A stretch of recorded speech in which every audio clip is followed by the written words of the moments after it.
Chapter 3, Example 3.6, Galileo's law of odd numbers. The distance transferred during equal intervals of time by a body falling from rest stands to one another in the same ratio as the odd numbers beginning with unity, namely 1, 3, 5, 7. Prove it. Question में हमें यह बोला गया है कि अगर हम किसी चीज को फ्रीली फॉल करवाते हैं, लेट्स एज्यूम कि t इज इक्वल टू 0 पे कोई ऑब्जेक्ट जो है वो यहाँ पे है और हमने उसको जो फ्रीली फॉल करने दिया,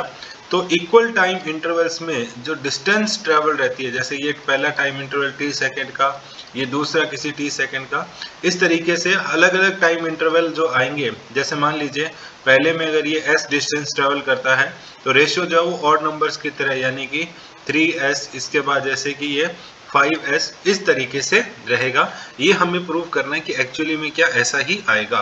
तो इसी चीज को प्रूव हम किस तरीके से करेंगे, तो चलिए देखते हैं। तो यहाँ पे हमने एज्यूम किया कि हम फ्रीली फॉल कराते हैं तो इनिशियल वेलोसिटी जो है वो 0 रहेगी, और हमने एक पहले t सेकेंड का टाइम इंटरवल लिया और इसके लिए एज्यूम कर लिया कि शुरू से लेके, यानी कि t इज इक्वल टू 0 से लेके यहाँ तक पहुँचने में इसको t टाइम लगता है और ये s डिस्टेंस ट्रेवल करता है, और ऊपर से लेके यहाँ तक पहुँचने में यानी कि एक और t सेकेंड का जो है हम टाइम इंटरवल लेंगे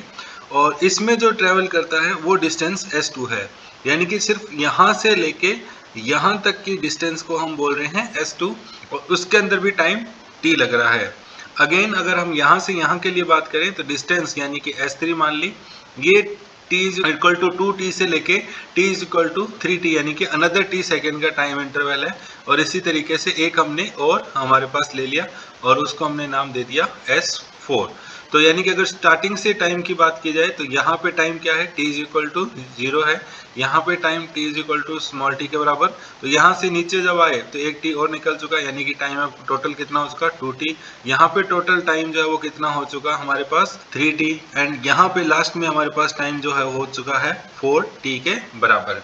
एंड इसके अलावा अगर हम डिस्टेंसेस की बात की जाए तो इसमें जो चला हुआ डिस्टेंस है दैट वाज s1, एंड इसके अंदर जो चला हुआ डिस्टेंस है 2t के अंदर वो है s1 प्लस s2। इसी तरीके से हमारे पास ये जो डिस्टेंस है, डिस्प्लेसमेंट जो है t इज इक्वल टू 0 से t is equal to 3, that is s1 plus s2 plus s3, and finally हमारे पास जो है ये टोटल 4t तक, तो ये डिस्टेंस है s1 plus s2 plus s3 plus s4, यानी कि ये t इज इक्वल टू 0 से लेके 4t का डिस्प्लेसमेंट है, ये t इज इक्वल टू 0 से लेके 3t का displacement, t is equal to 0 से लेके 2t का डिस्प्लेसमेंट हमारे पास है। और डिस्प्लेसमेंट के लिए हमें पता है इक्वेशन ऑफ मोशन क्या होती है,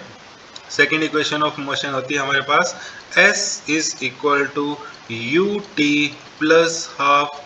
a t स्क्वायर। क्योंकि फ्रीली फॉल करा रहे हैं तो ये टर्म सभी के लिए जो है वो 0 रहेगी, तो फाइनली हमें इस इक्वेशन को यूटिलाइज करना है। चलिए अब हम वैल्यूज रखना स्टार्ट करते हैं इस फॉर्मूले के अंदर एक एक करके। सबसे पहले हम बात करते हैं s1 के लिए, तो s1 is equal to 0 plus half acceleration किधर की तरफ है, नीचे की तरफ, कितना है g, पॉजिटिव या नेगेटिव, तो हम नीचे की डायरेक्शन को जो है वो पॉजिटिव मान लेते हैं, तो ये एक्सेलरेशन हमारे पास हो जाएगा प्लस g के बराबर, और t स्क्वायर हमारे पास वैल्यू आ जाएगी, तो यानी कि ये हो गया हाफ g t स्क्वायर, और इसी s1 को हमने नाम दे दिया डिस्टेंस को s। Next t is equal to 0 to t is equal to 2t की अगर हम बात करें तब हमारे पास टोटल डिस्टेंस कितनी है, तो टोटल डिस्टेंस हमारे पास जो है वो है s1 प्लस s2